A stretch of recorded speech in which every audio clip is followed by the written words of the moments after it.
mas vou começar já com alguns informes que a gente tem da associação. Não sei se todos que participam aqui da live já conhecem a Alumni CSB RJ, a Associação de Alunos do Colégio São Bento aqui do Rio, da qual eu faço parte. Sou diretor, assim como o Anjinho, o Dudu, que estão aqui na live também. Eu, especificamente, cuido da parte de esportes, organizando o campeonato de futebol, a Liga Beneditina. E, para quem ainda não conhece a nossa associação, eu vou colocar aqui no chat da live o passo a passo para poder se associar e começar a participar do nosso grupo de ex-alunos do São Bento. É importante que a gente já está ativo há alguns anos. Hoje, além das lives que a gente tem feito nesse período de pandemia, a gente tem também alguns grupos de WhatsApp ativos de diversos assuntos, de medicina, direito, engenharia, humanas e outros temas de interesses. Eu vou colocar aqui também no chat da live para quem quiser começar a participar de alguns desses grupos. O mais legal seria que todos se associassem à nossa entidade, assim fortalecendo o Alumni e ajudando a gente a conseguir promover mais eventos como esse. Aproveitando, então, que a gente está começando essa live, queria agradecer ao nosso parceiro que tem feito possível essas lives nas últimas semanas, que é a A5 Casa de Negócios. É uma empresa de assessoria financeira, assessoria de negócios, focada em M&A, que é de dois ex-alunos do São Bento também, Daniel Camargo, mais conhecido como Cinco, Rafael Brunoni, também ex-aluno da turma de 99. Eles têm nos ajudado, então, nessa parceria para botar de pé essas lives aqui para vocês. Bom, começando nossa live aqui, eu vou passar a palavra para os nossos convidados. Nós temos hoje 4 participantes aqui da live. A ideia é a gente falar um pouco do mundo de entretenimento. Obviamente, a gente vai enveredar muito para o lado dos eventos, que tem sofrido bastante nesses últimos meses por conta da pandemia. E todos que estão participando aqui já possuem uma boa experiência no mercado, todos os ex-alunos, obviamente. Vamos passar um pouquinho do currículo, do background deles para vocês, um pouquinho da experiência. E, em seguida, a gente vai começar trocando um pouco de ideia, fazendo algumas perguntas para os convidados. E o chat aqui da live vai estar aberto. Sempre que vocês quiserem interagir com a gente, mandar algumas perguntas, por favor, usem o chat. Ali a gente vai selecionar algumas perguntas para trazer para a roda de conversa durante a live, tá? Então, obedecendo a ordem cronológica, queria chamar o Luiz Justo, nosso formando de 94, né, Luiz? Por favor, dê as honras aí, se apresente para a turma e, em seguida, eu vou chamando os demais. Obrigado. Obrigado a você, valeu, galera, aí pelo convite. Você vê que você já está errado quando você começa na ordem cronológica, você é o primeiro, né? Mas é isso mesmo, me formei em 94, no São Bento, me formei em engenharia de produção. Antes de entrar nessa história de entretenimento, eu estou no Rock in Rio, né, como CEO desde 2011. Eu trabalhei em outros mercados, trabalhei no mercado financeiro durante um tempo, trabalhei em consultoria também durante um tempinho, e depois, né, antes do Rock in Rio, tive uma carreira grande no varejo de moda, fui CEO da Osklen durante 11 anos, né, de 2000 a 2011, e em 2011, então, me juntei ao Rock in Rio, justamente no momento em que o Rock in Rio estava retornando para o Brasil, né, já estava desde 2004 só fazendo Rock in Rio na Europa, então nesse retorno do Rock in Rio para o Brasil, um headhunter, enfim, eles estavam buscando um CEO profissional para, enfim, estar aí à frente da operação, e foi quando eu me juntei ao Rock in Rio. E, enfim, de lá para cá a gente vem desenvolvendo eventos aqui no Brasil, em Portugal, fizemos Rock in Rio nos Estados Unidos, a gente abriu em 2015 esse capítulo lá, que foi um grande desafio também, né? Levar uma marca brasileira para fora e todos os desafios que tinha. Então, essa é um pouco a história. Minha história ligada ao entretenimento vem de 2011 para cá e vai ser bacana estar trocando essa ideia entre beneditinos e com beneditinos. Então, estou aqui para que a gente puder ajudar e trazendo um pouco de luz no final desse túnel aí que a gente está atravessando, não só nesse nosso setor de entretenimento, mas, enfim, impactando em todas as áreas. Perfeito. Obrigado, Justo. Obrigado pelo seu tempo também, de todos os outros convidados. Chamar então o Fernandinho, formando de 99, né, Fernandinho? Também trabalha com eventos corporativos, um outro setor que é super importante também, está sentindo um pouco a crise. Por favor, dê as honras. Boa noite a todo mundo. Boa noite, Januse. Obrigado pelo convite. Boa noite, Justo, Barreto, Cereja, todo o pessoal aí que está assistindo a gente. Me formei em 99, comecei a trabalhar com evento ainda na época de colégio, com matinê. Quem é da minha idade aqui da nossa cidade pegou aí Maximes, Ballroom, Rock in Rio, Melimelô, Thumbs Up no Fashion Mall, enfim, algumas matinês aí pelo Rio que eu fazia ainda no finalzinho do colégio. E me formei em marketing, pós-graduei em administração e venho trabalhando com o mercado de marketing aí ao longo desses anos e em paralelo com o evento. De 2013 abri um hotel chamado Mirante do Arvrão, não sei se todo mundo conhecia, um hotel no Vidigal, onde a gente produziu muito evento lá, muito evento aberto.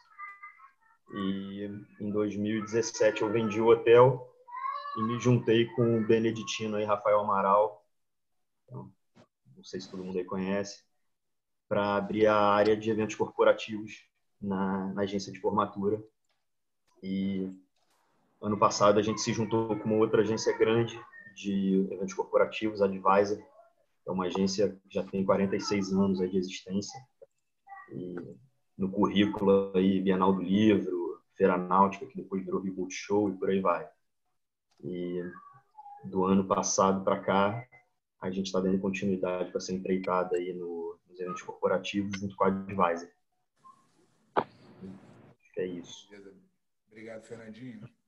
E seguindo a ordem, formando de 2005, Caio, também muito envolvido com eventos corporativos, também com eventos para o público em geral, algumas festas até famosas. Caio, por favor, apresente-se.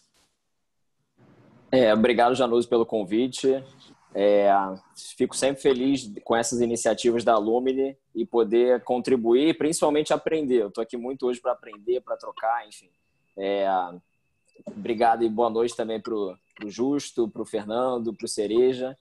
E um pouco da minha história, na verdade, em relação a eventos, é um pouco parecido até com a do Fernando, então sempre fui envolvido lá ali no ensino médio já com matinê e tal. E aí no primeiro período da faculdade, eu fiz publicidade na UFRJ. Eu já me envolvi com isso, só que sempre de uma forma profissional. Então, eu e mais um antigo sócio beneditino também, a gente abriu uma empresa e aí a gente começou fazendo primeiro eventos universitários, só que nunca como hobby, sempre como um trabalho mesmo. E isso foi evoluindo para outros tipos de evento, depois não só universitários, eventos em boates, réveillons, enfim, algumas labels próprias, até que a gente começou a fazer os eventos corporativos, tá? No meio do caminho eu cheguei a ter uma outra empresa, era uma agência de marketing focada no público universitário, que a gente atendia as marcas que queriam se conectar a isso, ficou durante 6 anos. E hoje em dia, desde então, né, desde 2006, na verdade, eu sou sócio da Mostarda. A Mostarda ela é uma agência de eventos e basicamente a gente tem 2 segmentos. Tem a parte corporativa, e aí que a gente faz, né, lançamento de produtos, seminários, convenções e tal. E tem a parte de projetos autorais, que é aquela que a gente começou lá atrás com as festas e shows, né? Então, a gente faz eventos de pequeno a médio porte, entre 1.500 a 5.000 pessoas. 5, 6.000 pessoas. Ao longo da trajetória, a gente já realizou mais de 1.000 eventos para mais de 1 milhão de convidados.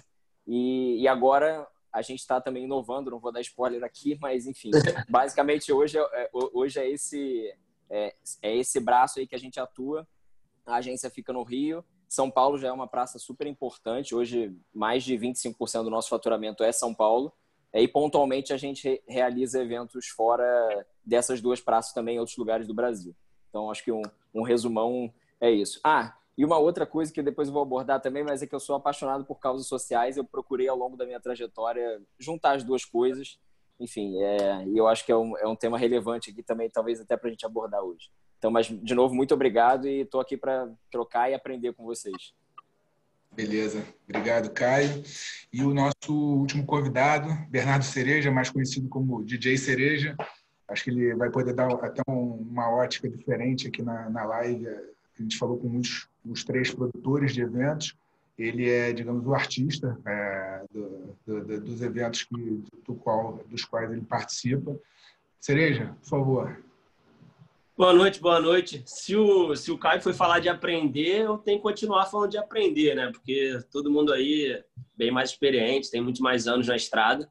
Mas eu comecei com a mesma história do Caio e do Fernando, né?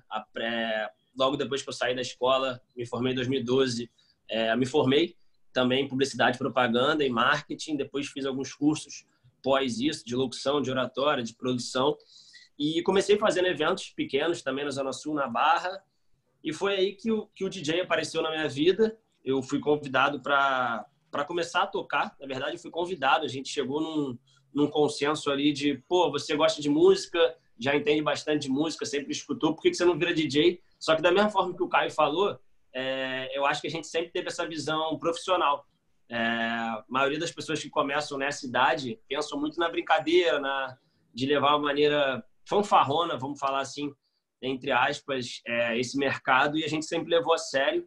E eu conquistei muito rápido, cara, o espaço como DJ, muito rápido mesmo. Tenho 3 anos e meio tocando só, e cheguei em eventos muito legais. Eu já toquei em mais de 50 cidades só no Brasil, e recentemente eu fiz 3 turnês internacionais, Austrália, Estados Unidos e na França.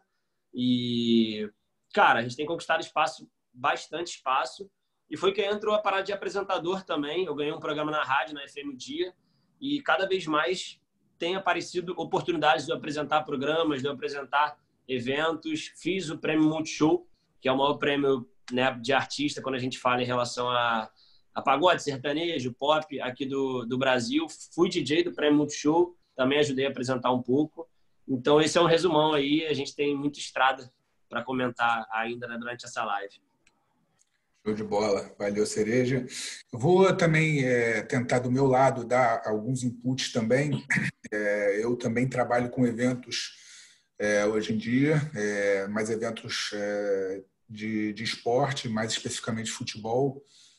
Passando um pouquinho do meu background, depois de formado no São Bento, eu estudei na PUC, Economia.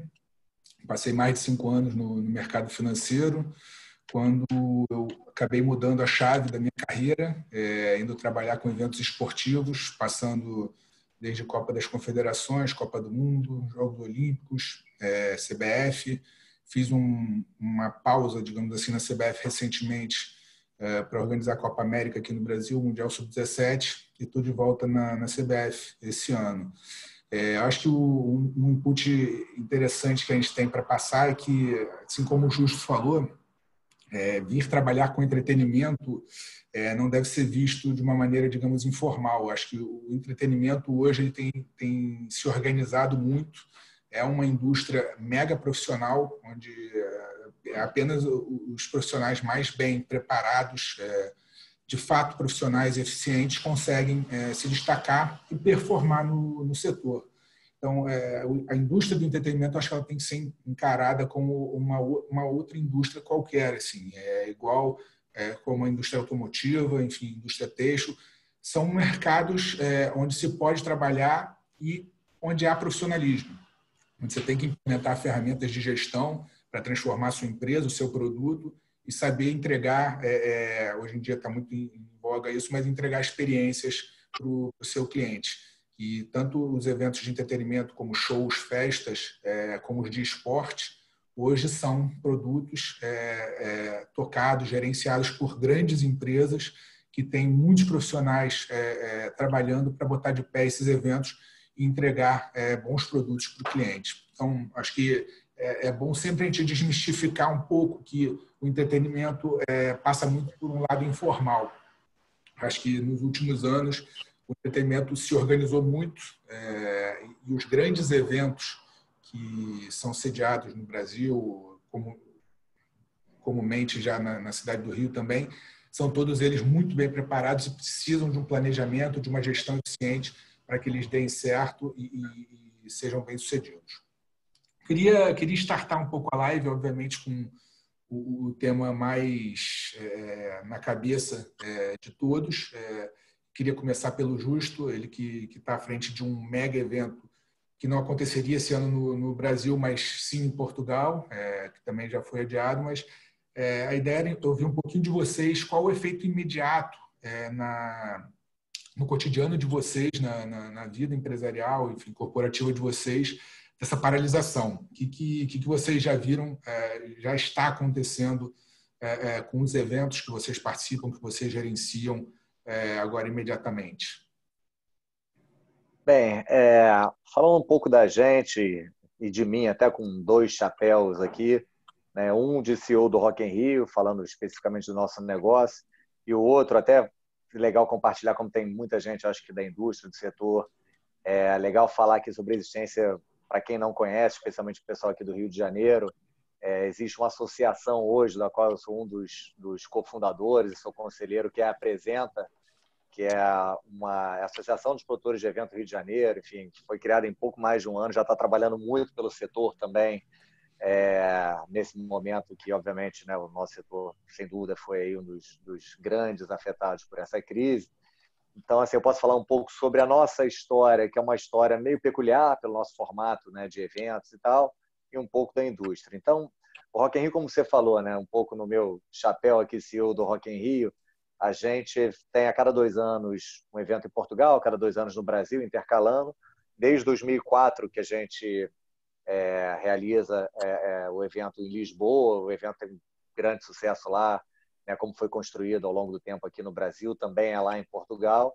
E é o primeiro ano par, né, desde 2004, que a gente não vai estar realizando o evento lá, porque ele tradicionalmente acontece em junho, né, e sem dúvida nenhuma não tinha nem... A gente já percebeu isso antes, o evento já está adiado para o ano que vem, já, enfim, há cerca de um pouco mais de um mês que a gente tomou essa decisão, e uma decisão até que se mostrou acertada há pouco tempo, semana passada, saiu já mais um decreto do governo português obrigando o cancelamento até da temporada toda de vários festivais que acontecem lá em Portugal, até pelo menos o final do verão e tal. Então, a gente teve esse impacto direto, né? A gente nunca, na história aí de 35 anos de Rock in Rio, que a gente completa nesse ano, é a primeira vez que, de fato, a gente tem um evento programado que precisa ser adiado, enfim, pelas razões óbvias que se apresentam.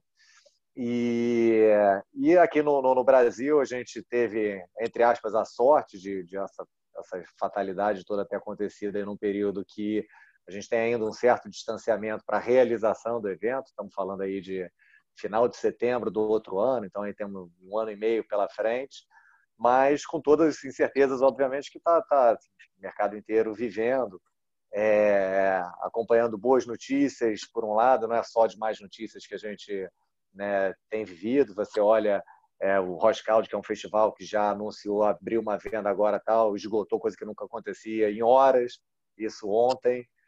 A Disney de Xangai reabriu com todas as medidas de segurança, tal, e ingressos da semana inteira esgotados em minutos, uma coisa que não acontecia, que mostra, né, e eu sou conhecido por ter uma visão otimista, mesmo nos momentos mais críticos como a gente está vivendo agora, que mostra que é o seguinte: eu acho que nada vai substituir nunca, e se tem uma coisa que essa crise toda está reensinando para a gente, é a necessidade de que a gente tem do convívio, além do que a gente está fazendo aqui na telinha, né? Eu acho que a ferramenta sempre existiu, né? A gente está falando das lives, do streaming, o Rock in Rio já transmite ao vivo todas as suas edições para bilhões de pessoas no mundo inteiro há anos, enfim, nada muito diferente do que está acontecendo agora. O que aconteceu é a popularização, né, da ferramenta no momento, obviamente, que é a única alternativa de relacionamento, mas traz um pouco também essa reflexão dessa necessidade, né? E eu estava vendo agora, hoje saiu uma pesquisa da Live Nation. A Live Nation é uma das sócias do Rock in Rio, a maior empresa do mundo de entretenimento ao vivo, listada em bolsa, enfim, gigantesca, 48 países e tal. E eles encomendaram uma pesquisa que, enfim, isso vai sair muito em breve aí para todo mundo, que diz 91% das pessoas que compraram tickets para eventos que foram adiados pretendem manter e querem voltar aos eventos. 90% das pessoas dizem, inclusive está na ordem de que tipos de evento, que assim querem na perspectiva de volta, né, do convívio, do lockdown, querem estar presentes em pelo menos um evento nos próximos 4 meses. Então isso mostra que o live, né, que seja no setor que for, do esporte, da música, das festas e tal, faz parte da natureza humana, e eu acho que assim aconteça o que acontecer, com todas as precauções que possam ser necessárias, em etapas, né? Eu também não acho que a gente vai viver, por mais que tenham sim, né, uma série de medidas que vão ser tomadas e gradativas, como eu falei aqui da Disney, né, de Xangai, reabriu com uma série de concerns né, sanitários e de aproximação, de distanciamento e tal, que certamente vai ser algo gradativo e vai retornar. Eu não acredito que nada disso, e o que vier para aprimorar, né, as nossas operações, que venha e fique em definitivo, né, porque eu faço sempre o paralelo do 11 de setembro, né, mudaram algumas regras da aviação, mas todo mundo continuou viajando, agora talvez com um nível de segurança adicional, né, que pudesse acontecer. Então, eu acho que dentro de um olhar otimista, por mais que nosso setor sim tenha sido afetado, no nosso caso, né, no curto prazo, o adiamento de um evento. Claro, quando você olha uma perspectiva para o ano que vem, né, tem ainda, óbvio, desafios pela frente. Não vou dizer que a gente tem todas as incertezas que todo mundo tem. A gente ainda entra em incertezas adicionais de câmbio, né? A gente é um negócio que tem uma influência gigantesca no nosso negócio, e o câmbio está como está. Mas a verdade é verdadeira, que a gente acredita na essência do nosso negócio, que é um negócio que, por mais que não seja agora financeiramente, né, de necessidade básica, é de necessidade básica do ser humano se relacionar ao vivo com as pessoas. Então, eu acho que é uma fase, vai passar, as medidas vão ter que ser tomadas, sem dúvida nenhuma, mas eu acho que a gente tem, sim, né, um futuro a se construir e com alguma mensagem positiva pela frente. Boa. Fernandinho, como é que vocês sentiram esse impacto assim de primeira? Qual foi o efeito imediato que você sentiu dentro dos seus eventos, junto com os seus clientes? Então, eu acho que também é importante, depois, se o pessoal puder, passar um pouco de como tem sido o relacionamento com os patrocinadores, que muitas vezes são importantes para botar de pé os eventos, e com os funcionários, as pessoas que trabalham também nesses eventos. No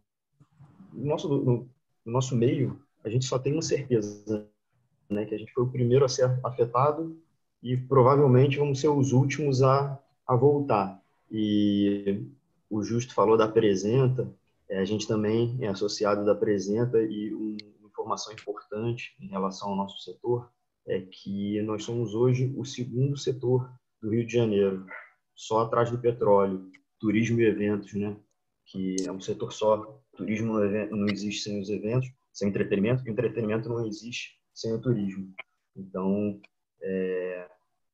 hoje é o segundo setor mais importante economicamente, em geração de renda, emprego, e o Caio falou muito aí de ação social.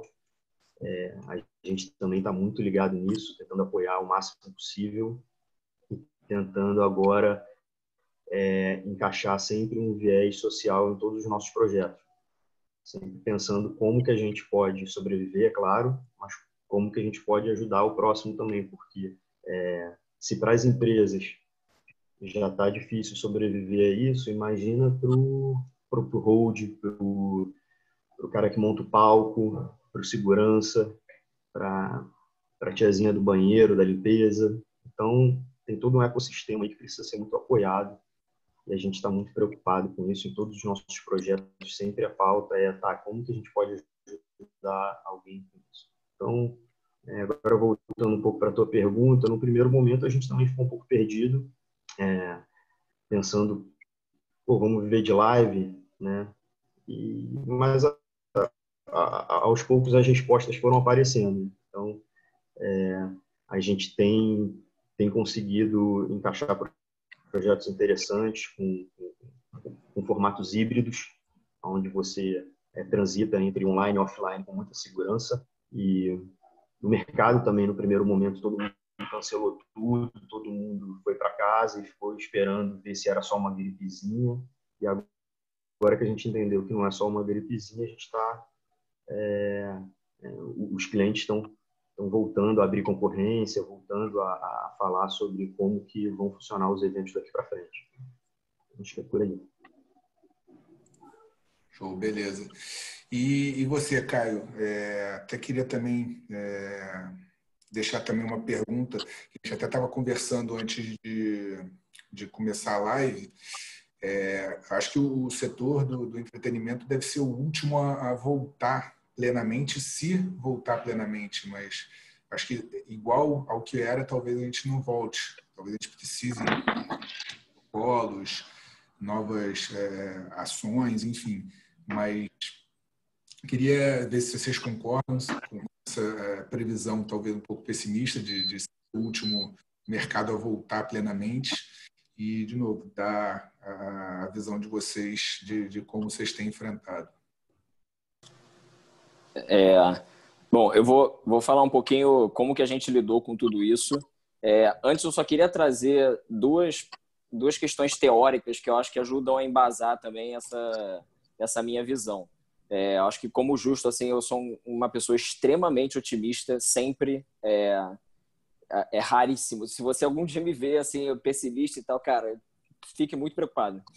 E eu tenho duas teorias que eu venho estudando e tal, que eu acho que fazem muito sentido e que eu entendo também como essa questão de não a gente enxergar como é que vai ser o futuro, mas talvez a gente entender um pouco esse cenário. Um é a teoria das recompensas, e eu não sei se todo mundo já ouviu falar e tal, mas basicamente o ser humano, quando ele passa por um trauma, e aí é uma questão psicológica, não é nenhuma questão biológica, quando ele passa por qualquer tipo de trauma, ele quer se recompensar. E aí, acho que todo mundo já viveu algum tipo de trauma na vida, seja com você mesmo, ou então com alguma pessoa e tal, e aí você quer fazer uma viagem, e aí você quer comprar aquilo que era supérfluo, mas vira um objeto de desejo. E aí a prova disso, o Ju chegou a citar algumas questões, né? Em Shanghai, em 8 minutos, pô, esgotou. Aí esse evento que nunca esgotou, agora esgotou. A fila hoje da Louis Vuitton em Paris, que abriu hoje, tava dando volta. A Hermès na China vendeu quase 3 milhões de dólares em um dia, coisa que ela nunca tinha vendido na história. Claro que tem aí uma demanda reprimida, mas existe também uma questão de, agora que todo mundo está na pandemia, muita gente, né, a maioria, ou deveria estar em isolamento social e tal, eu vou me dar aquela viagem, eu vou me dar o Rock in Rio, eu vou me dar ir no estádio. Então, acho que existe muito isso, por isso que eu acho que a recuperação nesse sentido, para consumo B2C, né, para o consumidor final, vai ser em V e não em U. Eu acho que sim, a partir do momento que liberarem, e claro, existem todas as questões sanitárias, etc., mas acho que a procura ela vai ser muito alta, num primeiro momento.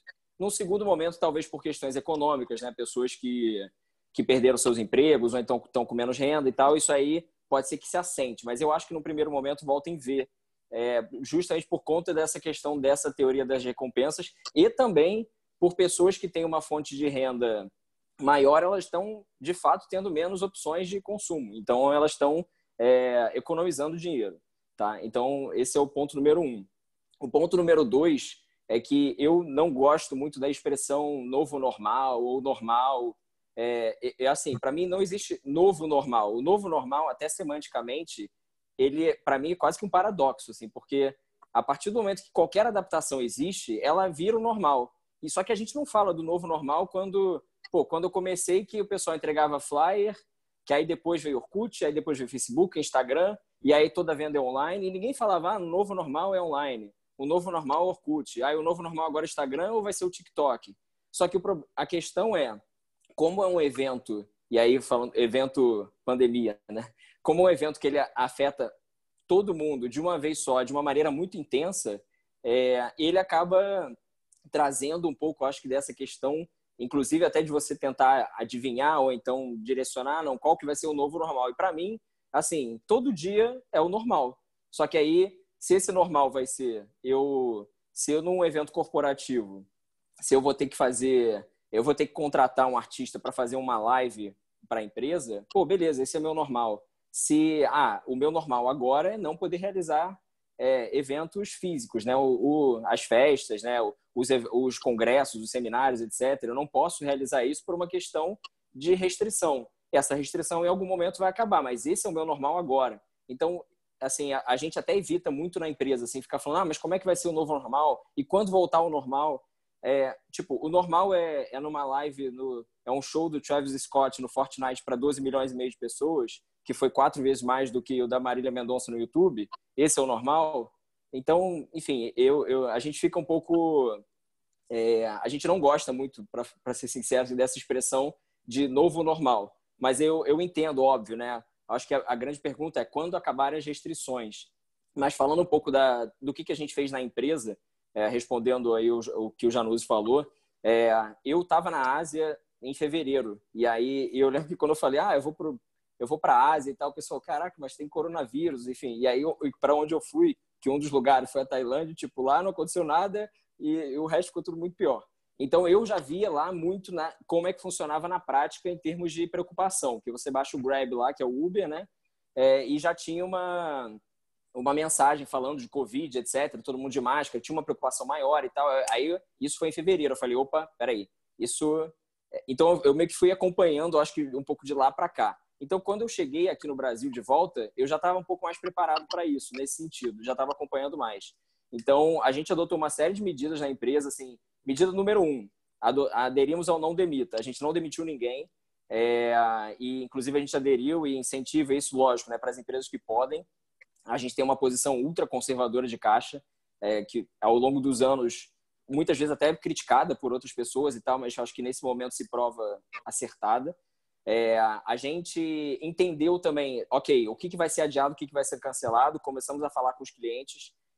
A maioria dos eventos foram cancelados, uma parte deles foi adiada e outra parte a gente já também, aí nesse meio tempo, outro dia eu até mandei em alguns grupos, a gente já estruturou serviço de eventos digitais, online, né? E aí seja híbridos ou completamente online também. Então, e assim, a gente procurou estar muito próximo dos clientes, perguntando como é que eles estavam, e aí não só numa de vender, tá? E a gente, inclusive, fez vários workshops internos, trazendo vários desses clientes. A gente tem um hospital que é nosso cliente, a gente trouxe uma psicóloga do hospital para falar sobre saúde mental. A gente tem a Pernod Ricard como cliente, a gente trouxe um executivo para falar sobre a história da Absolute, Ballantines e Jim Beefeater. Enfim, então a gente procurou trazer essas pessoas para estarem próximo da gente e trazerem conteúdo e a gente conseguir também aproveitar esse momento para reverter um monte de coisa na empresa que, de repente, né, em um outro momento a gente não faria. E a gente está digitalizando uma série de processos porque a gente entende que o home office total ele não deve acontecer assim que voltarem a liberar os escritórios, mas a gente já quer operar de uma maneira que o escritório seja algo obsoleto, assim, algo praticamente como um apêndice, entendeu? Que ele não seja necessário para a nossa operação. Então, acho que de algumas medidas que a gente fez foi isso. Fora a questão social, enfim, aí a gente fez agora uma live com doação para a Casa Ronald, a gente aderiu lá ao Salve Produção para ajudar produtores freelas, enfim, aí uma série de coisas relacionadas à parte institucional. E a gente começou a mostrar um pouco mais do que a gente faz, acho que nas redes, né, e explorar um pouco mais desse tipo de canal, que até então a gente era um pouquinho mais low profile e a gente agora passou a se expor um pouco mais. Então, acho que de medidas em geral, até para não tomar muito tempo, foi basicamente isso. Beleza, Caio, obrigado. Você já deu até uma pitada do próximo tema, que a gente vai falar um pouquinho sobre quais são as alternativas que vocês estão vendo e implementando. E eu acho que agora vai ser importante até ouvir um pouco do Cereja, porque ele vai dar um ponto de vista um pouquinho diferente, que é do artista, ele que estava em turnê, participando de diversos eventos, sendo chamado para tocar em várias festas e eventos. Entender como é que ficou essa relação, o que os produtores que te chamam têm falado, quais são as perspectivas e como você está vendo isso, qual foi o impacto para você direto. Cara, eu acho que o primeiro ponto é a conversa. Eu acho que as pessoas têm que entender que nesse momento o mais importante é a união. E todos os três que falaram antes aqui falaram desse momento, que a gente tem que se unir e pensar num todo. Então, cada evento é um contratante, cada evento é um produtor, cada fim de semana a gente encontra um ou outro, né? O próprio Caio, já toquei na festa dele. Então, assim, eu acho que a conversa tem que ser o que o evento vai tomar a atitude antes da gente. Porque já que não vai acontecer o evento, o DJ não vai tocar, o artista não vai tocar. Isso é óbvio, já foi, ponto. Não tem como reclamar ou fazer acontecer, porque não vai ter evento. A primeira atitude é entender se eles vão cancelar o evento ou vão adiar o evento, e juntos a gente entender, se houver ou não houver o contrato, qual é a melhor maneira da gente solucionar isso. Pô, vamos deixar essa data aqui salva, você já pagou, pode deixar pago, e a gente usa essa data mais para frente. Se não pagou nada, pô, tem como pagar uma parte em prol da empresa. Então, assim, eu acho que é uma conversa pessoal com cada contratante, com cada evento, e da melhor maneira possível, porque a partir do momento que você não tem um contrato, se você não tiver, no caso, eu particularmente, 90%, 95% dos eventos a gente tem contrato.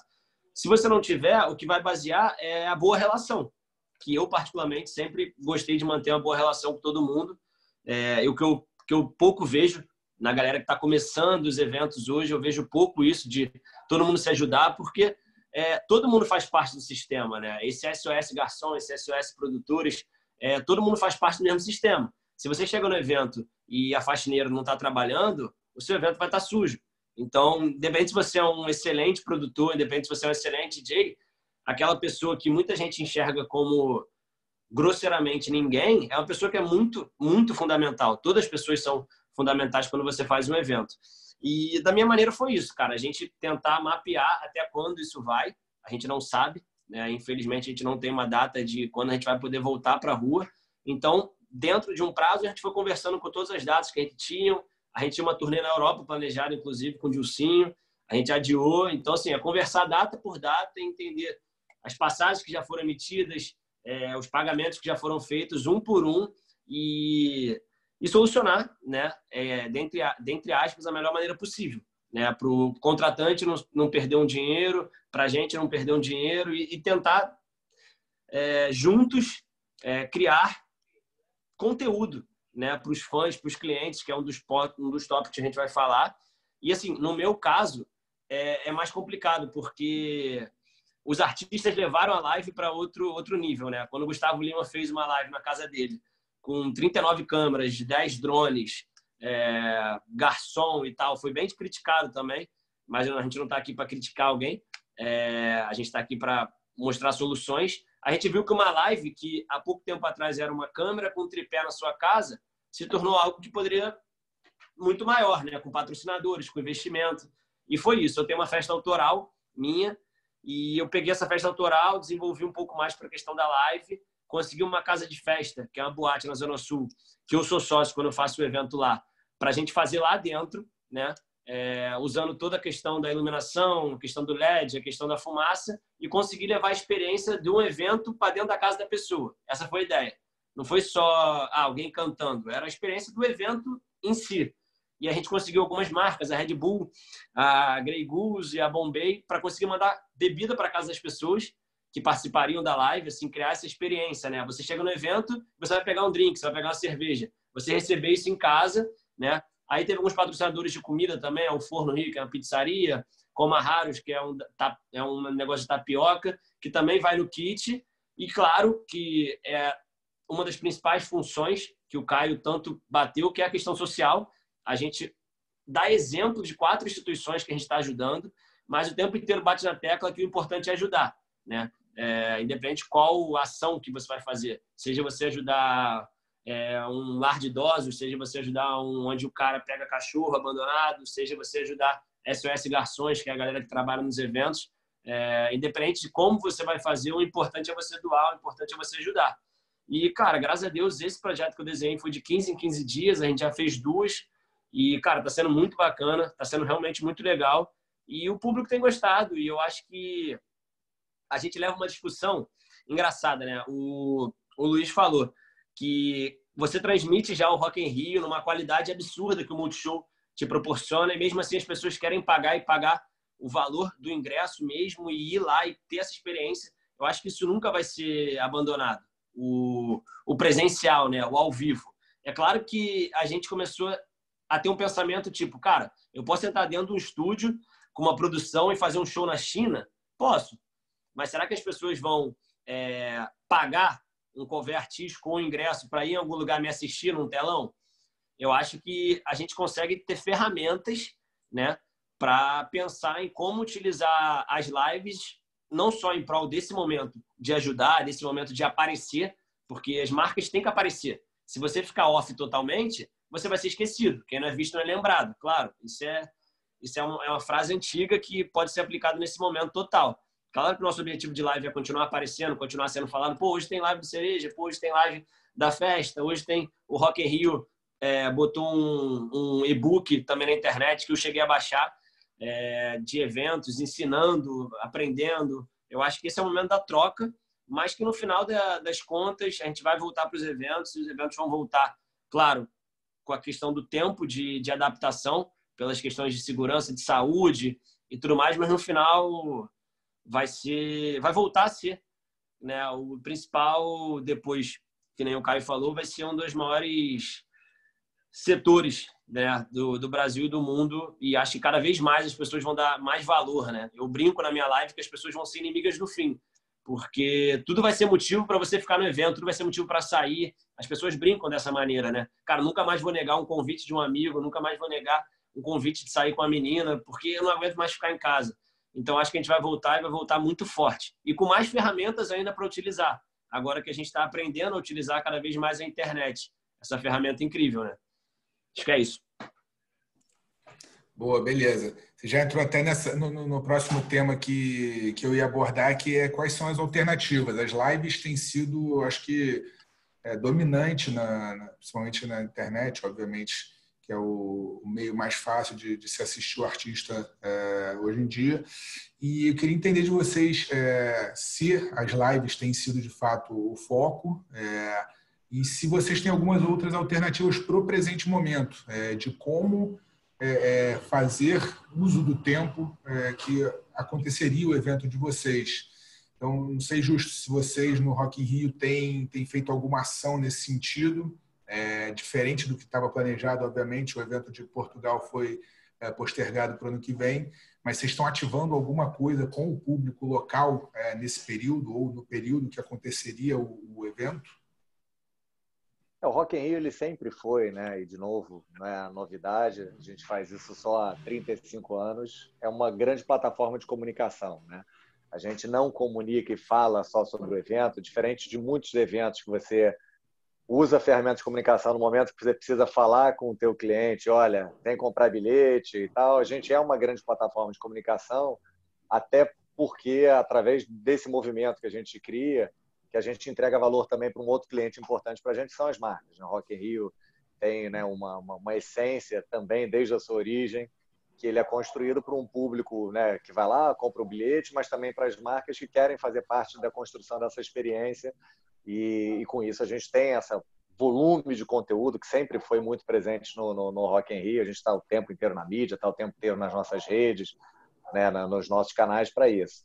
Nesse momento, falando, né, de alternativas e tal, a história das lives e tal, e a gente entendeu, a gente tem muito conteúdo rolando, a gente fez, né, retrospecto já de show emblemático da Pink, que teve ano passado, a gente foi no ar nas nossas redes, no Multishow, aí há 2 semanas, estamos pensando em colocar outros shows antigos e tal.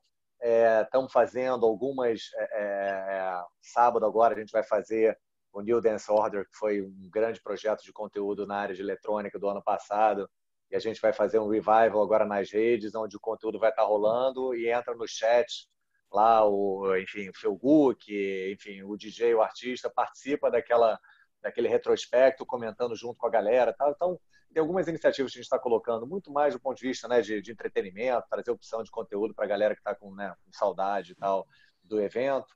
Mas falando da perspectiva, né, de negócio, e a live, enfim, tem muito, daria para fazer um papo inteiro aqui só sobre live, né, que eu tenho muita opinião sobre o que funciona e o que não funciona do ponto de vista de conteúdo, do ponto de vista de business, da história das lives, mas virando um pouco essa página, ou a gente pode até falar um pouco mais sobre isso.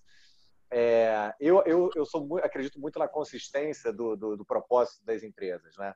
Eu acho que tem muito oportunismo ou muita necessidade de fazer alguma coisa, e um monte de gente fazendo live, mas live para quê? Sem nenhum propósito de levar adiante a sua marca ou levar adiante seu negócio, seu business e tal. A gente tem, né, e aproveitar desse momento também para dentro da nossa estratégia, né, de negócio e de propósito de empresa. A gente olhou, né, lá atrás que o que a gente sabe fazer, o Rock in Rio sempre sabe fazer, não é show de música, não é festival de show de rock ou pop, o que for. A gente tem, de fato, você falou já aí a palavra da moda, mas para a gente não é da moda, porque a gente faz há 35 anos, que é a tal da construção dessas experiências. O Rock in Rio virou, de fato, uma grande plataforma de experiências. Quem, enfim, foi aí nos últimos eventos, especialmente viu a diversidade de conteúdos e virou quase que mais um parque temático do que você está indo lá. A gente tem pesquisa e 90 e tantos % do nosso público diz que vai voltar na próxima edição, independente de qual artista a gente trouxer. Ou seja, de fato, o que a gente soube construir ao longo do tempo, associado à nossa marca, é construir essa tal plataforma de experiência onde você junta a marca, uma entrega, né, com padrão de qualidade bacana, que o pessoal confia que vale a pena, independente, de novo, né, de qual artista está lá, e isso vai ser uma grande trilha sonora para você passar lá um dia de experiência e diversão. E a gente viu, já lá atrás identificou, que tinham outras indústrias que a gente podia entrar, independente da indústria da música, que são indústrias aí com olhar estratégico, indústrias de crescimento, ou de crescimento pelo crescimento em si, com o novo modelo de consumo. Uma dessas indústrias foi a indústria dos games, né? O Caio falou aí, né, da live do Travis Scott no Fortnite. A gente tem um outro exemplo no próprio Brasil aqui, que é o Free Fire, e eu estava conversando com o CEO da Garena, lá, que é a empresa do Free Fire, e ele dizendo assim, ele tem 60 milhões de usuários ativos dia dentro da plataforma dele de game, isso pré-quarentena. Ele falou que com a quarentena o negócio dele cresceu em 30%. Então, você imagina uma indústria, né, de potencial gigantesco, e a gente falou, vamos entrar nessa indústria trazendo o que a gente sabe fazer de melhor. Construir um evento live de experiência, onde você pode trazer marcas que não sabem como entrar nesse mercado de games, e a gente sabe construir uma porta de entrada através dessa plataforma de experiência live que a gente faz há 35 anos para a música, que é o Rock in Rio. E a gente construiu isso, lançou a Game XP, virou um sucesso, o maior evento de games da América Latina. Esse é realizado anualmente aqui no Brasil. E, de novo, a quarentena trouxe uma certeza de que essa decisão estratégica de entrar nessa indústria, estamos no caminho certo. Então, reforça a nossa direção de investir, seja no mundo digital, mas especialmente na construção desse evento, né, live e tal, como a gente vem desenvolvendo, que é uma indústria que está no caminho certo. E uma outra indústria que a gente também já tinha tomado essa decisão desde 2015 de apostar, e que, de novo, esse período de quarentena mostrou que é uma indústria que vale a pena, né, ter atenção e trazer, que é o que a gente está trazendo, essa experiência da música para ela, que é da educação, né?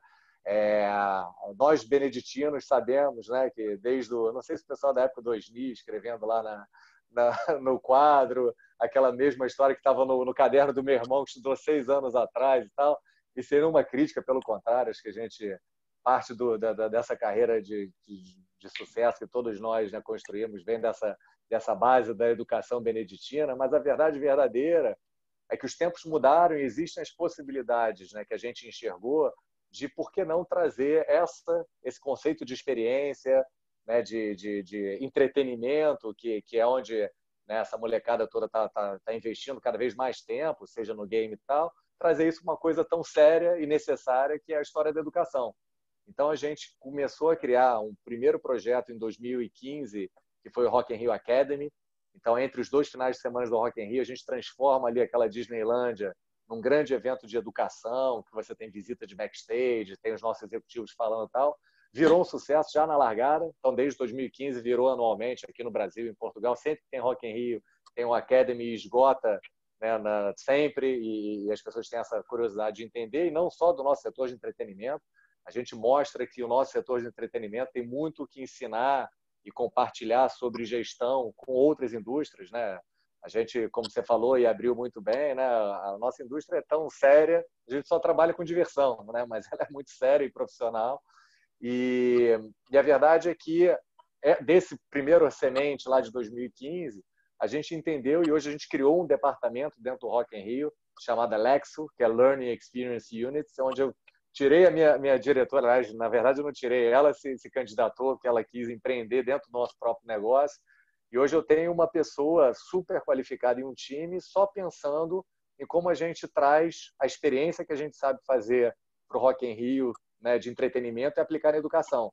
E a gente já tem agora uma série de produtos, até respondendo aqui os chats, eu vi alguém falando, fala sobre, né, o projeto da curseria. Essa eu recebi aqui no individual do Dudu, no chat. A gente, por exemplo, durante a quarentena, e foi a maior coincidência do universo, porque a gente ia lançar esse produto nesse período, estava pronto, é uma parceria da gente com a Curseria, né, que é uma das grandes empresas aí, que nem o Masterclass lá fora, que constrói conteúdos de excelência, de educação, e a gente tinha criado um programa de 10 horas online sobre os bastidores e a construção de eventos. E a gente lançou agora, né, durante o período da quarentena, já estava programado, e foi um sucesso. Bateu 2 vezes a nossa previsão otimista de venda na pré-venda que a gente abriu agora, só durante, né, uma semana que a gente promoveu isso. A gente agora, no final do mês, vai abrir de novo. Aliás, super recomendo, fazendo um jabá aqui para a galera, não só do setor de entretenimento, mas que quer, enfim, usar um pouco o que a gente construiu ao longo desses 35 anos de negócio. Ficou muito legal esse programa. Então, a gente está acreditando tanto nessas duas indústrias, e que eu acho que isso que é bacana, é o seguinte, você não pode perder qual é o propósito do negócio. O negócio tem que ser reinventado. O negócio é a história do novo normal aí que o Caio falou. Cara, também eu não aguento, não suporto mais ouvir essa história. Como se em algum momento da vida existisse algum normal, né? Se o que a gente vivia antes da quarentena era normal, não existia a hipótese de ter o Covid, né? Porque aquele normal não previa existência. Se ele existiu, então aquilo era um normal. Então, eu acho que ter consistência nos seus propósitos, né, de empresa, de negócio, e se reinventar diariamente, não é só por causa do Covid, a gente está vivendo, né, nesse momento, né, por todos os desafios que a gente enxerga, né, nos nossos produtos e no próprio Rock in Rio e tal, mas por acaso ou por estratégia, a gente vê que esses 2 pilares que a gente está trazendo esse nosso conhecimento para apostar, que é a indústria de games e de entretenimento, sem dúvida nenhuma, são aqueles que você olha, né, durante a quarentena, e são aquelas que continuam, né, crescendo e tendo né, um consumo bacana. Então, falando de novas iniciativas, trazendo um pouco como conselho, eu acho o seguinte: sim, se reinvente, mas se reinvente todo dia, não só durante o período do Covid, mas atrelado ao que você considera realmente estratégico do seu core, né? Não adianta agora quem nunca fez live achar que a live vai ser a salvação do planeta. Vai ser se ela estiver atrelada ao propósito que você sabe fazer bem e sempre fez na vida, né? E eu acho que esse que é um pouco o caminho que a gente tem enxergado. Bacana, bons pontos de vista, porque acho que as pessoas têm que pensar mesmo fora da caixa. Acho que essas ideias que você passou de partir para educação, game, e por coincidência são mercados que se fortalecem nesse período de quarentena, se mostram acertadas. Queria aproveitar e falar, Fernandinho, você que lida muito com o meio corporativo e não tanto com o público em geral, o que vocês têm feito de alternativa, o que vocês têm buscado como alternativa para viver ou passar esse período de isolamento? Como o Caio bem disse, a gente no primeiro momento foi ouvir muito os clientes, né? Não só ouvir muitos clientes, mas também pesquisar o que o pessoal estava fazendo lá fora, pesquisar as novas ferramentas, as novas maneiras de fazer alguma coisa acontecer. E a gente está indo muito no caminho, falando do corporativo, né? No caminho das lives, buscando trazer sempre de uma maneira híbrida, trazer inovação, trazer algum paralelo com offline. Acho que o Cereja comentou que na live dele foi um kit para casa da pessoa, então enquanto a pessoa assistia a live, ela estava consumindo alguma coisa que ela recebeu e de alguma maneira interagindo. A gente tem um case recente que a gente fez uma parceria com o iFood. A gente também tem um case de um cliente do ramo imobiliário que a gente fez uma ação social com os estabelecimentos próximos ao condomínio que estava sendo lançado. Estavam recebendo uma ajuda da imobiliária. Enfim, a gente está buscando alternativas a esse modelo de live, mas a gente também tem alguns projetos de entretenimento. A gente tem o Camarote Portela, que é na Sapucaí, no Carnaval. A gente tem o Bril Art Festival, que é um evento de cerveja, arte e música, que acontece no final do ano, anualmente. Esse ano, por enquanto, está suspenso. E a gente está pensando em novos modelos para o Bril Art. E estamos com um projeto de entretenimento, mas que eu não posso ainda abrir aqui, porque ainda não está 100% fechado, mas muito em breve, espero que até semana que vem possa trazer para a comunidade beneditina essa novidade, que é um projeto bem bacana, que é de entretenimento, e, ou seja, vai estar aberto aí a todos. E, enfim, a gente não tem como fugir no momento da história do online, não. Aproveitar uma pergunta que eu tinha anotado, talvez o Caio possa até ajudar nisso, o que tem sido feito com aqueles eventos que vocês já tinham vendido ingresso e, eventualmente, ou o evento foi cancelado ou postergado, como tem sido o relacionamento com os clientes? Se o ingresso está sendo devolvido, se está sendo transferido, se está sendo oferecido alguma alternativa para o cliente. O que tem sido feito com os ingressos de todos esses eventos que não vão acontecer durante esse período de quarentena? Bom, eu vou, em relação a esses ingressos, né? Porque, de novo, a gente tem uma parte de projetos autorais e a parte corporativa, né? Desses projetos autorais, que são shows, festas e tal, quem comprou o ingresso... Primeiro, que eu acho que é a questão da transparência, né? Então, a gente é extremamente transparente com os nossos clientes, sejam eles corporativos ou não. Então eles sabem o que está acontecendo.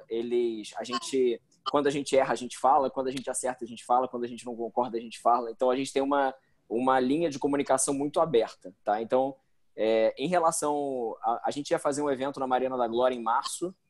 E aí, esse evento, em princípio, a gente jogou para setembro, mas, enfim, se for setembro, ótimo. Se não, também a gente joga para depois. Enfim, isso não é uma grande questão, mas, de qualquer forma, uma coisa que a gente percebeu é que, assim, a procura foi maior do que quando a gente estava... do que antes. Porque a gente, por exemplo, a gente tinha uma promoção de aniversário que valia para março ou início de abril.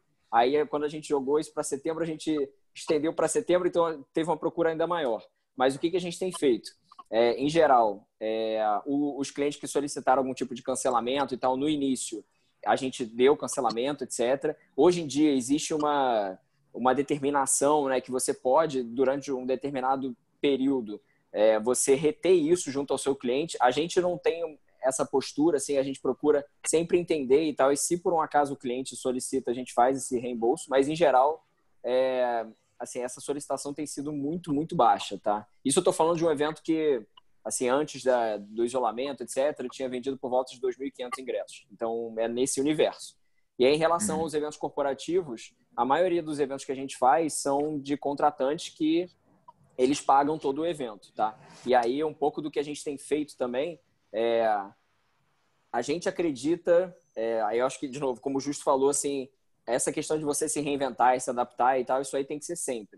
Se um dos meios que agora se apresenta também são dos eventos digitais. Então, e aí a gente pensa um evento digital e não somente uma transmissão. E existe uma série de funcionalidades e ferramentas e experiências que podem estar atreladas a isso.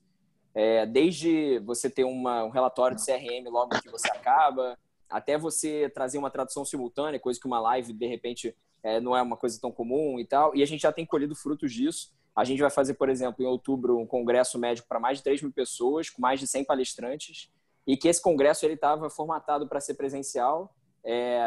Essa decisão não foi 100% tomada, mas, enfim, vai ser daqui a uma semana ou duas pela organização.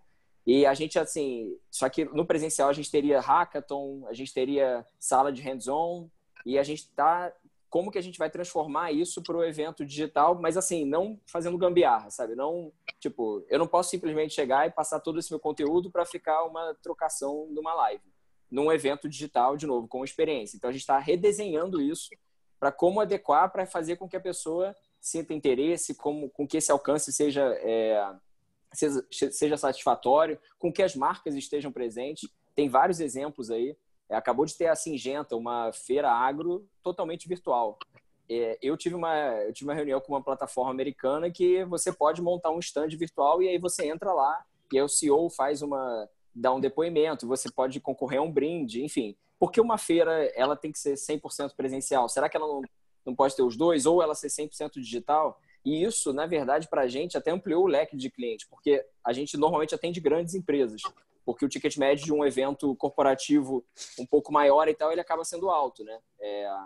Acaba sendo aí de, enfim, algumas centenas ou até milhões de reais. Então, a gente agora, pelo fato do evento digital ele acabar tendo um custo muito mais baixo, a gente acabou, inclusive, ampliando o nosso leque de possíveis clientes, né? E isso tem sido muito interessante. E agora, por exemplo, final de semana, a gente acabou de montar um projeto que ele vai ser inscrito para prêmio, inclusive, com a Globo, no Dia das Mães.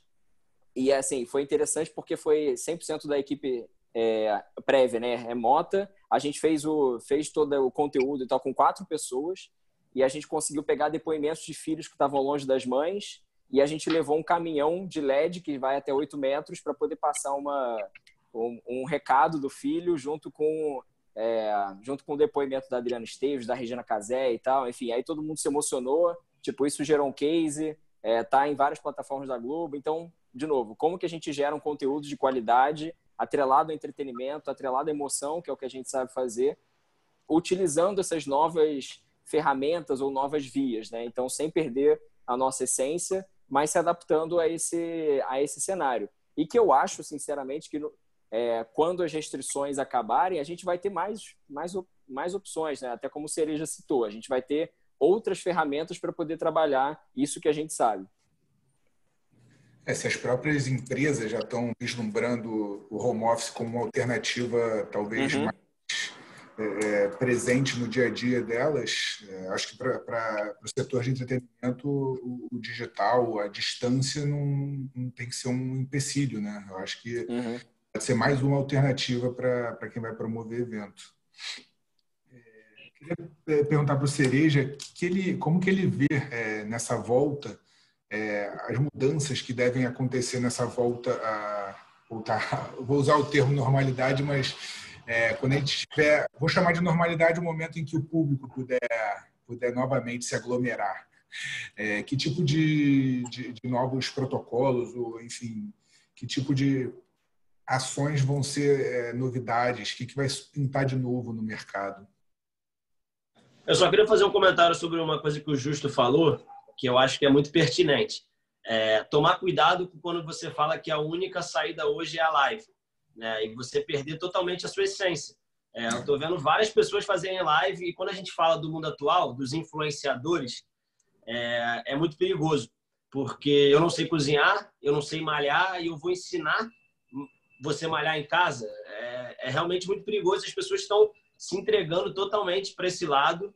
E, cara, é uma coisa realmente preocupante, porque se você acredita numa coisa, se a sua empresa já faz aquele serviço bom, você tem que conseguir, com aquele serviço, com o que você acredita, transformar isso de uma maneira digital. Seja através de uma live, através de um post, através de um vídeo. E, o Rock in Rio, como eu falei anteriormente, fez o e-book lá e está fazendo esse material de aprendizado. Então, acho que é exatamente isso. O evento do Caio, que foi no fim de semana, que também foi por live, são coisas que eles já faziam, né? Eu já tocava no meu evento, que é autoral, já levava daquela maneira, eu estou fazendo aquilo ali acontecer por live. Então, é muito importante você seguir uma linha de pensamento que você já seguia e se reinventar diariamente. É uma coisa que a gente está falando. Sobre a volta, né, dos eventos, eu acho que um ponto principal vai ser a parte social. Muitos eventos já fazem essa parte social, só que eu acho que vai ficar cada vez mais óbvio que você precisa ter uma parte social em qualquer evento. Você precisa olhar para o lado. Eu acho que as pessoas hoje em dia estão olhando muito para o lado, porque tem muita gente, infelizmente, precisando, principalmente no nosso setor, que grande parte é freelancer, né? É uma série de pessoas envolvidas atrás dos eventos que as pessoas não conhecem. A quantidade de pessoas que estão ali para fazer um evento acontecer, a faxineira, o segurança, o garçom, o barman, é muita gente.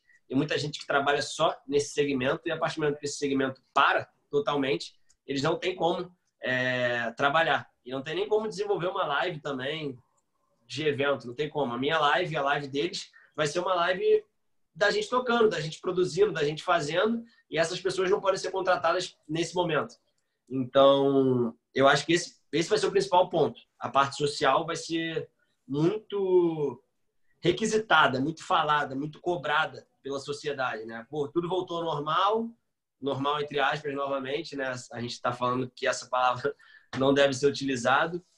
Os eventos voltaram a acontecer e você esqueceu já que as pessoas estavam precisando, que o seu evento ganhe uma quantidade grande de patrocinadores e como você pode ajudar isso.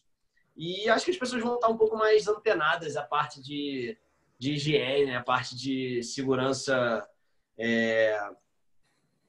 higiene, na verdade, em geral, segurança da saúde das pessoas. Eu acho que é uma coisa que os eventos vão fazer cada vez mais, né? Como conscientizar as pessoas que lavar a mão, por exemplo, que é uma das coisas que a gente mais fala durante a quarentena, é uma coisa que você tem que fazer diariamente. E a gente, de vez em quando, literalmente esquece no dia a dia que são situações de saúde que você deve adotar para o resto da sua vida. Eu acho que são coisas que a gente vai se ligar um pouco mais quando os eventos voltarem. E acho que quando voltar, não vai voltar... Primeiro que eventos grandes eu acho que vai demorar muito, porque você tem uma questão de imprimir passagens aéreas, imprimir os bilhetes. Você tem um planejamento aí que eu acredito que eventos grandes para 20, 30, 50 mil pessoas, não estou nem falando em Rock in Rio, que com certeza é muito mais.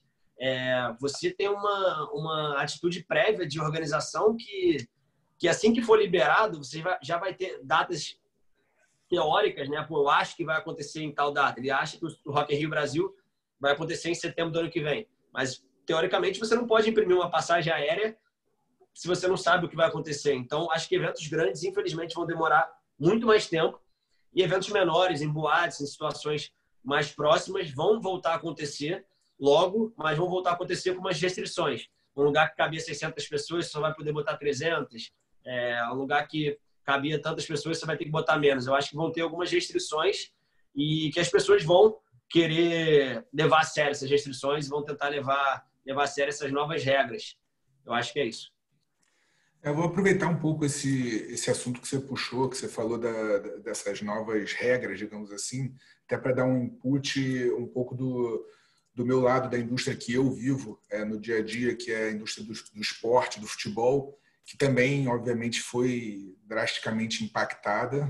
O esporte no mundo todo parou, à exceção de um ou dois países que ainda continuaram, sabe-se lá como, os seus eventos, suas competições, mas o Brasil não fugiu à regra e paralisou totalmente. Mas uma diferença que o esporte tem, e talvez o futebol um pouquinho mais acentuada, é a questão cultural.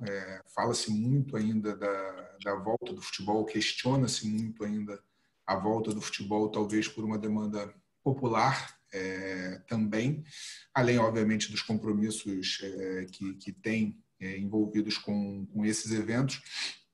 Mas, além do entretenimento em si, e a gente vinha falando disso, que o futebol, o esporte, ele é um evento de entretenimento também, ele se encaixa nessa indústria, porque você está falando com uma quantidade de pessoas enorme, você está levando conteúdo para uma quantidade de pessoas enorme, mas, ao mesmo tempo, você tem também uma entrega técnica que independe do público. Existem as competições e contratos atrelados a elas que independem da ida do público ao estádio ou à arena.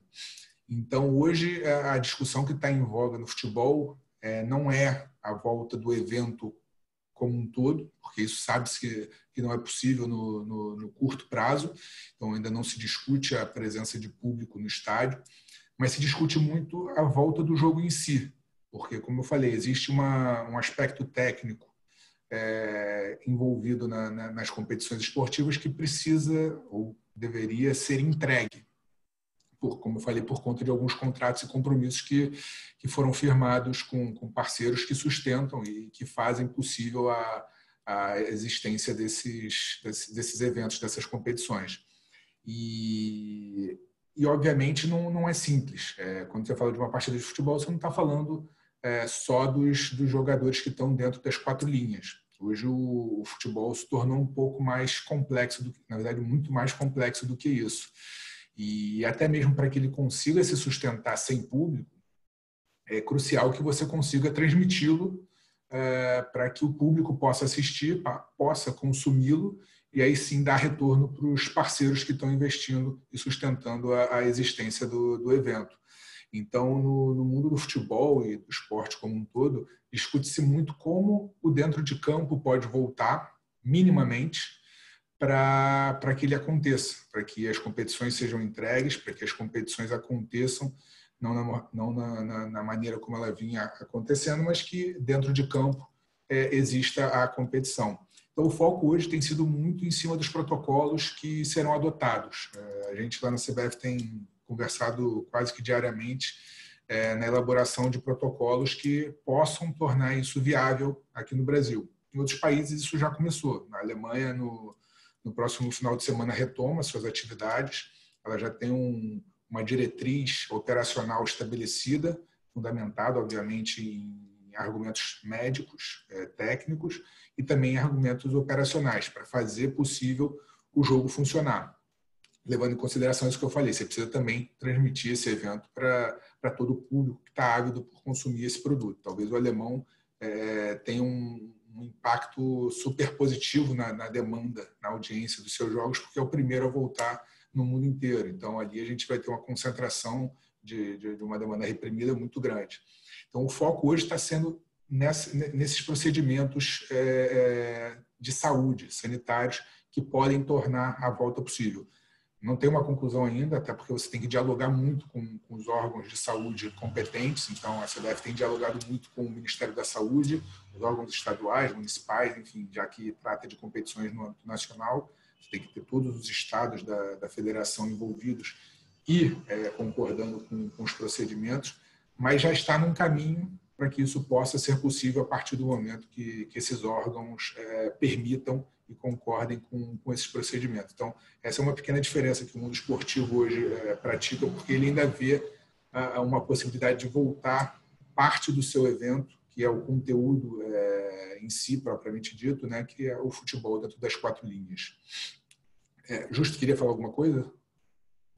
Não, estou apertando e desapertando aqui o mudo. O dedinho é só isso aqui. Eu fiquei na impressão que você tinha perguntado alguma coisa. Mas, enfim, o futebol e o esporte tem essa peculiaridade que é ainda tentar entregar o conteúdo que acontece dentro das 4 linhas. Ele ainda vê essa possibilidade seguindo alguns protocolos médicos.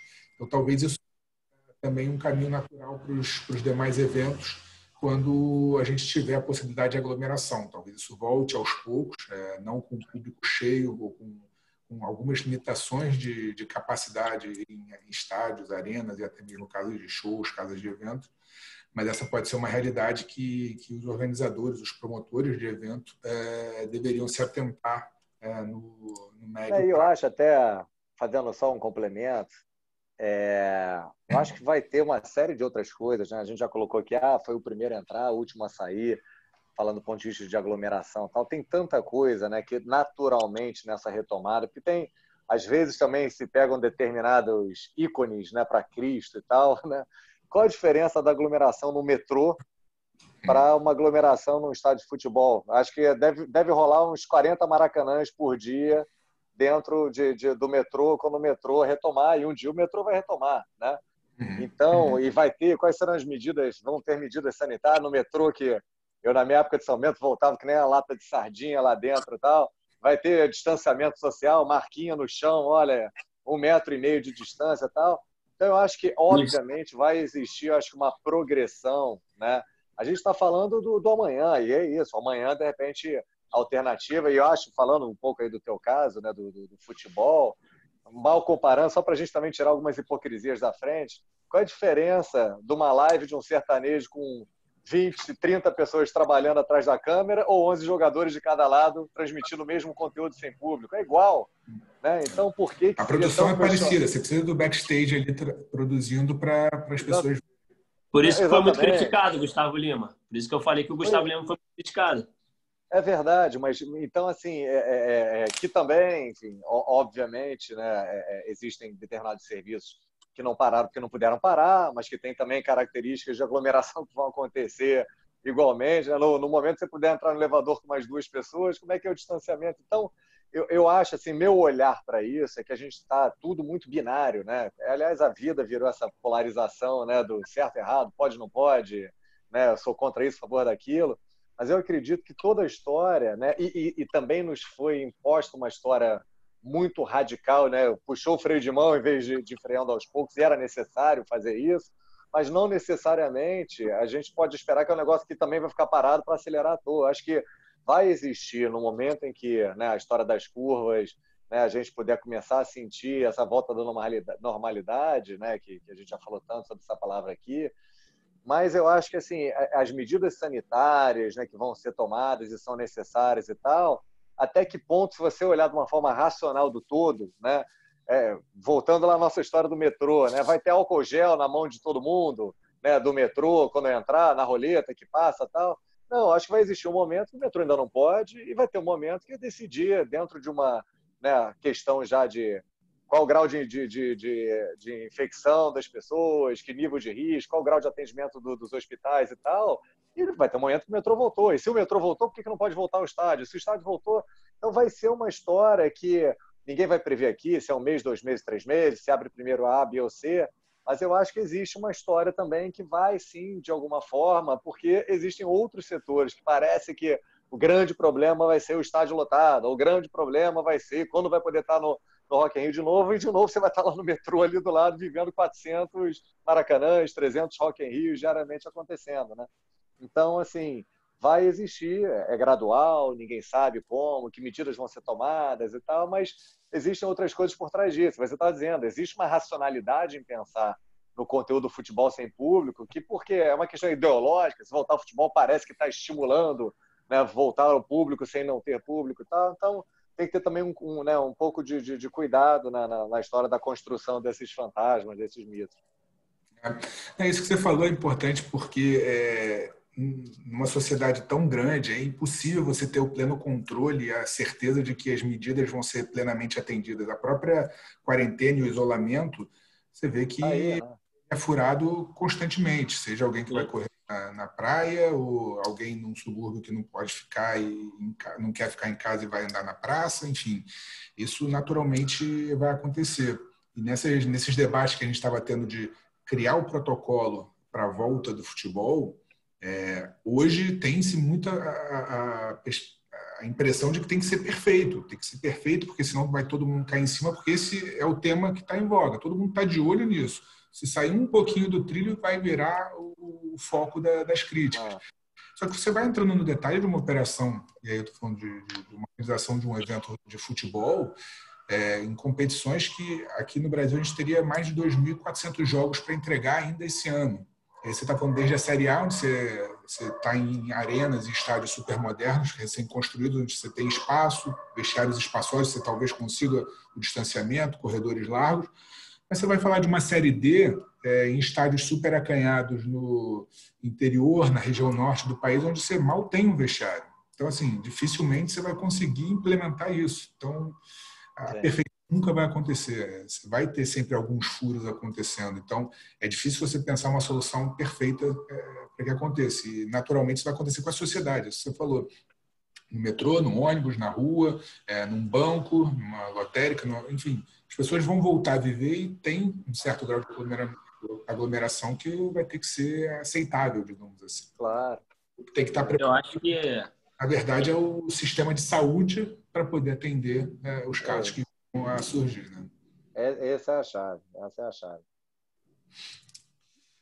Eu estava pegando uma pergunta aqui do Pablo, vai um pouco no viés da inovação, mas ele estava questionando o que a indústria do entretenimento estava esperando, adiando, para botar em prática essas inovações que a gente tem debatido aqui. Por que volta e meia a gente tem que sofrer um choque de realidade para se movimentar?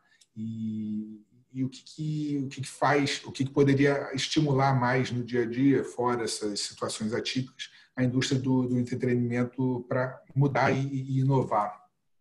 Alguém quer pegar essa? Vai lá? Se deixar, eu falo demais. Fala alguém aí, pelo amor de Deus. Não, eu acho que é muito do que o Justo falou.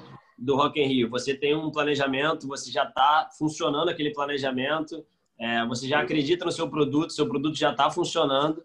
Então, é muito difícil você se reinventar dentro de um time que está ganhando, né? Vamos falar do futebol. Então, eu acho que quando acontece um choque de realidade, que é o que ele falou na pergunta, a gente precisa se reinventar, porque o que a gente estava fazendo não vai poder ser feito ou não está funcionando mais. Eu acho que se baseia um pouco nisso. Mas, como eu já falei também nessa nossa conversa, eu acho que quando a gente voltar, vai voltar com mais possibilidades e mais ferramentas de jogo, né? A gente vai ter mais possibilidades de fazer agora que a gente está aprendendo, talvez, a fazer pela uma live ou até próprio a nossa conversa aqui, que é muito produtiva. Por que a gente não começou a fazer no dia a dia já umas conversas desse tipo em prol de todo mundo aqui aprender mais e mais? Boa. Alguém quer complementar? Lá vou eu.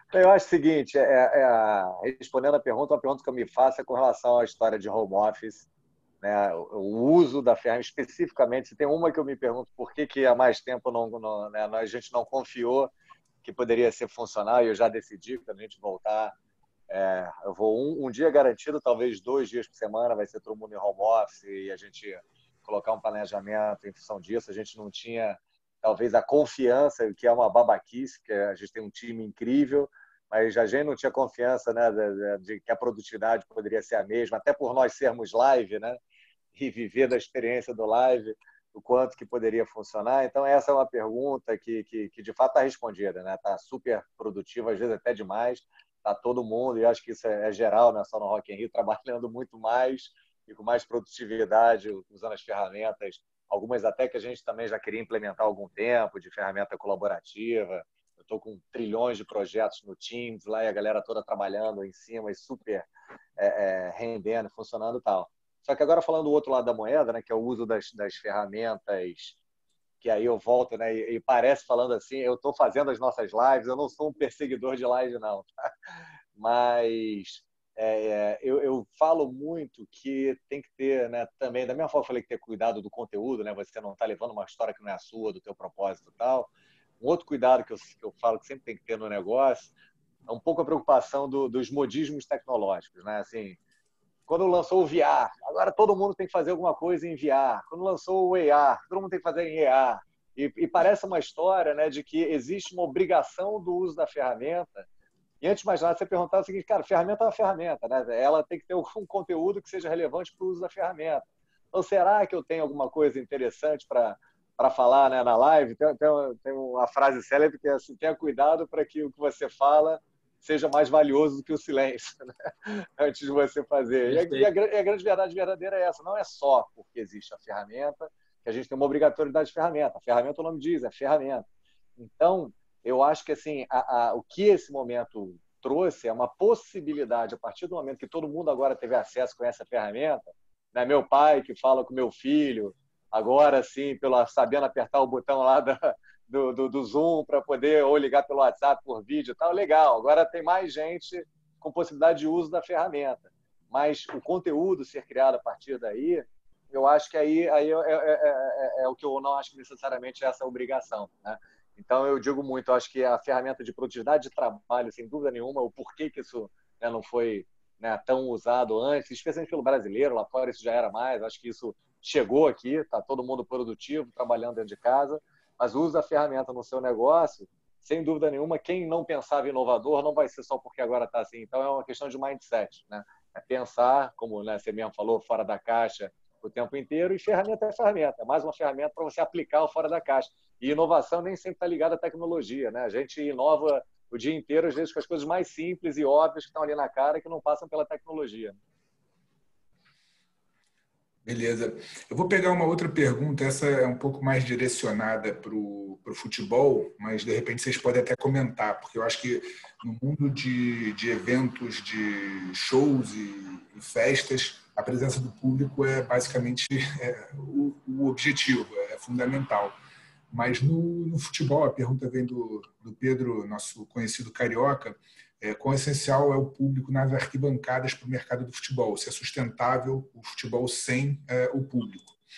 Se você for analisar friamente os números, até agora, final de abril, foi o prazo para os times publicarem seus balanços anuais referentes a 2019, você pode ver que são raros os times que apresentam superávit no final do exercício. Então, isso já demonstra que qualquer receita que venha da venda de ingressos, de bilheteria, já é fundamental para manter o clube rodando. Se hoje, com essas receitas, eles já estão, na maioria, no prejuízo, você pode imaginar que a situação seria sem essa fonte de receita. Mas ela não se limita só à venda de ingresso por si só. Isso tem se transformado muito, principalmente depois da Copa do Mundo aqui no Brasil, dos grandes eventos, que a receita de ingresso, na verdade, não tem que ser chamada de ingresso, sim de match day. Você tem que agregar essa receita da venda do ingresso também a venda de produtos. Você tem um potencial de exploração de merchandising enorme nos dias de jogos e também a venda de alimentos e bebidas. O público vai passar cerca de 2, 3 horas dentro de um estádio, obviamente ele vai consumir. Então, essa é uma receita relevante dentro do resultado de um clube de futebol hoje. Então, é imprescindível, não dá para abrir mão. Fora, acho que o aspecto até que é mais importante do que propriamente essa receita, que é importante sim no curto prazo, mas a ida do público no estádio tem o fator lúdico e que, de fato, conecta o cliente, o torcedor, ao time. E é isso que eu acho que vai tornar perene essa relação de consumo entre o torcedor e o time. É ela que faz, que fortalece essa relação de consumo. Então, eu particularmente não vejo como sustentável um mundo, digamos assim, virtual de consumo de futebol, somente por televisão, streaming, seja lá como for consumido, mas não vejo que a ausência de público no estádio pudesse sustentar, na verdade, o futebol pudesse sustentar com a ausência do público nos estádios. Deixa eu ver se eu pego mais alguma... Januzzi, só complementando, você falou que esse paralelo lá, será que o futebol vive sem arquibancada? Eu acho que para eventos, e aí uma classe de eventos corporativos, eu acho que funciona super bem, tá? E aí não estou falando só na parte financeira, como na parte que quando você vai no estádio, você está ali, você quer confraternizar com outras pessoas e tal. Só que vários eventos corporativos que têm um foco de networking, eu acho que sim, eles são perfeitamente substituíveis por eventos digitais, eventos online. Claro, né, são experiências diferentes, mas talvez até num evento online você consiga ter um networking muito maior do que se você fosse presencialmente. Então, se você tiver, por exemplo, acesso ali a uma lista de pessoas que estão e cada uma delas botar o LinkedIn, você vai poder filtrar qual pessoa que você vai ter mais interesse de determinada marca e tal. Enfim, então acho que para esse tipo de evento funciona super bem. Obviamente, é uma confraternização de final de ano da empresa, a gente faz várias. Aí não, aí eu acho que tem um fator de você estar ali dançando com as pessoas, né, confraternizando, tem aquela troca ali enquanto está bebendo, vendo um show e tal. Isso, a experiência de você fazer isso online é prejudicada. Mas para outros eventos corporativos com foco em networking, eu acho que sim, é perfeitamente possível. Perfeito. Posso complementar aqui o Caio? Falando de mercado corporativo, a gente está tendo experiências muito boas com o lançamento de produtos, treinamentos, inclusive com treinamento, por exemplo, você pode gamificar o treinamento, botar quiz, e com isso o recrutador, a pessoa da RH, a pessoa da empresa consegue identificar os gaps nos funcionários, quem não está ainda com um determinado assunto, com um determinado speech de venda afiado. Então, está sendo uma surpresa muito boa para a gente os treinamentos educacionais e lançamento de produto online. O network, acho que foi um insight interessante do Caio. Eu não tinha essa visão, vou refletir sobre isso, mas em relação a treinamento e lançamento de produto, a resposta está sendo muito interessante. Show. Acho que a gente não tem mais nenhuma pergunta.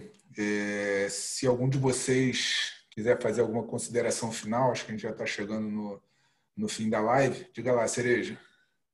Não, eu estava também aqui no botãozinho do mute toda hora também. Mas já que abriu, eu acho que, cara, é muito válido.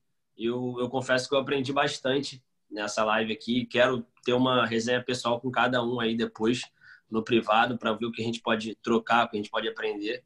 Eu acho que o São Bento ensinou muito isso, a Liga traz muito isso, né? A gente se ajudar, a gente ser amigo. Eu fui um cara que me envolvi pouco com a Liga, comecei a me envolver muito ano passado e tal, e vejo que as trocas estão sendo incríveis. Ter sido chamado para esse bate-papo foi muito maneiro, Janus. Muito obrigado. E acho que é isso, cara. Quanto que a gente puder trocar, se ajudar, não só nesse momento, mas também quando as coisas estiverem rolando, eu acho que esse é o grande foco aí. Show. Só para reforçar um pouco isso que o Cereja falou, a ideia da Alumni é justamente essa. Acho que a Liga foi o primeiro projeto. Na verdade, a Liga surgiu antes da Alumni. O Renato, que está aqui no chat também, mas foi um dos fundadores da Liga lá em 2007, ajudou a construir a Alumni há uns 5 anos atrás, mais ou menos, 6 anos. E a Liga hoje é o projeto mais consolidado, digamos assim, da associação. Hoje a gente a associação conta com mais ou menos 500 associados, acho que 95% jogando a Liga Beneditina. É um campeonato que cresceu, acho que nos últimos 4, 5 anos enormemente. A gente partiu de uma base de 200, 250 jogadores hoje para mais de 500. Então a gente dobrou esse tamanho. E o mais legal é justamente ver essa congregação dos beneditinos em volta do que sempre foi o grande interesse na época de colégio, que era jogar bola. Eu acho que esse é mais um pretexto para a galera se reunir, poder resenhar. Hoje a gente tem uma integração de gerações do São Bento absurda. A turma dos formandos de 80, 82, 84, que tem um time integrando com a turma que se formou ano passado, tem um time de 2019, a galera de 18 anos jogando com a galera de 50, sabe? Esse é um dos objetivos da associação. E agora a gente, com um grupo forte à frente, a turma está se dedicando para trazer novos projetos. Conexão Beneditina foi um deles, começou acho que ano passado. Agora, obviamente, a gente está fazendo via online, porque não é possível presencial. Já tivemos projetos de filantropia, projetos de instrução, de palestras, de carreiras, enfim. A ideia da Alumni é sempre fomentar esse network. Queria, então, aproveitar para agradecer cada um de vocês, Cereja, Fernandinho, Justo, Caio, pela participação. É importantíssimo a gente contar com beneditinos todos bem-sucedidos, passando um pouco da experiência de vocês para o resto da nossa rede de relacionamentos. Então, deixar para vocês darem a palavra final e última consideração. Bem, falando aqui, agradecer, Januse, o convite, Anjinho, a galera, um puta prazer. E quando até participei lá do Conexão Beneditina ao vivo, lá no colégio, eu falei isso, assim, né?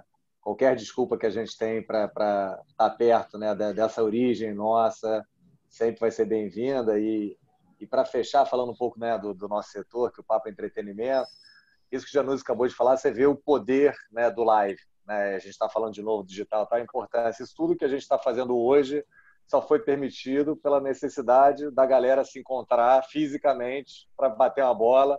Se fosse um campeonato de FIFA online e tal, isso não se desdobraria, né, no Alumni, que não se desdobraria nessas conversas aqui, em todos os projetos, né, e todos os grupos de WhatsApp que foram gerados a partir da necessidade da gente fisicamente se encontrar e celebrar ao vivo, né, vendo pessoas, tomando uma cerveja, sacaneando ali um ao outro fisicamente, que não só pelo WhatsApp tem graça. Então, parabenizar aí o trabalho não só do Alumni, de vocês todos da Liga, é um projeto puta profissional, né? É do caralho. Eu não participo jogando, porque seria uma covardia para vocês. Mas a gente tem lá o nosso grupo lá de perna de pau lá da nossa sala lá sendo representada, mas eu vejo por trás o profissionalismo, né, que é a marca registrada de nós beneditinos, né? Tudo que a gente faz com carinho e bem feito. Mas só botar essa história para pensar, né? Tudo isso que acontece hoje foi permitido porque a gente quis se encontrar ao vivo e celebrar, né, fisicamente, como a gente está falando aqui dos nossos eventos. Perfeito. Vou seguir a ordem cronológica aqui. Me despedir agradecendo mais uma vez você, ao Renato, pelo convite, ao Dudu, manager do grupo de WhatsApp com conteúdo de entretenimento mais interessante aí da Alumni. o Rala Coco. E é isso aí, gente. Muito obrigado. Um prazer estar com vocês. Passa a bola aí para o Caião. Bom, de novo também agradecer o convite. Pude aprender muito e, aliás, é uma honra estar aqui entre vocês. Enfim, fico sempre muito feliz com as trocas da Alumni. Procuro acompanhar o máximo que eu posso. Tenho muito orgulho de ser beneditino, de fazer parte disso também. Queria deixar aqui uma mensagem de otimismo. Então, enfim, isso tudo obviamente vai passar. A gente vai estar, e aí, seja no Rock in Rio, no evento do Fernando, no evento que o Cereja estiver tocando, no estádio lá no Maracanã que o Janus estiver organizando, ou numa festa minha, enfim, a gente vai estar de portas abertas para todo mundo comemorar muito. Assim que as pessoas puderem voltar e sair desse isolamento. E mais uma vez, enfim, acho que reconheceu o papel da Alumni como algo que conecta pessoas com visões e com conhecimentos tão variados e tão extensos, e que isso pode, sim, trazer um bem enorme, não só para a nossa rede, como também reverberar para tantas outras pessoas, assim como alguns projetos já o fazem. Então, mais uma vez, obrigado aí, parabéns. Beleza, gente. De novo, então, agradecer a presença de vocês. Lembrar que essa live ela vai ser salva no canal da Alumni no YouTube. Depois do nosso Marketing Man vai compartilhar com todo mundo nos grupos de WhatsApp. E fica aí a expectativa da próxima live também. Já vamos divulgar em breve, provavelmente na semana que vem. Obrigado a todos pela audiência, pela participação. Um abraço e até a próxima. Tchau, tchau. Valeu, valeu. Tchau, tchau, gente. Boa noite aí. Saúde a todos. Tchau, tchau.